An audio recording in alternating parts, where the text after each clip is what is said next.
ইয়া ইয়া ইয়া ইয়া ইয়া আমি এত খুশি কেন তোমরা জানো? আমি জানি তোমরা ভয়েস ভিডিওতে বেশি ভিউ দাও না, কিন্তু বাট তোমরা জানো না যে আমার কী কারণ আজকে আমার বোনের জন্মদিন। তো চলো চলো চলো দেখো জাস্ট বাইরে কী পরিমাণ বৃষ্টি হচ্ছে, তোমাদের দেখাতে পারছি না, তো ব্যাক ক্যামেরা যে জাস্ট তোমাদের দেখাই।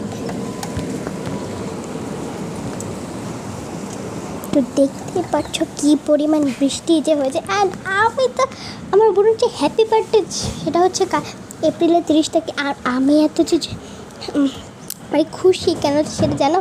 এইটার জন্য, কারণ আমার আমার কিউট বোন অ্যান্ড আমার জন্য সেম জামা। ইয়ে আমি অনেক খুশি, আমি অনেক খুশি। দেখো জাস্ট কি প্রিটি, অ্যান্ড এই জামাগুলো কিন্তু খুবই প্রিটি। কালকে তোমাদের দেখাবো রাতের বেলা। অ্যান্ড খুবই পরিমাণ বৃষ্টি হচ্ছে, কী বলবো। তো গাইস দেখো দুইটা বউ, টাটা ফ্রেন্ডস, সাবস্ক্রাইব করে দেবেন অ্যান্ড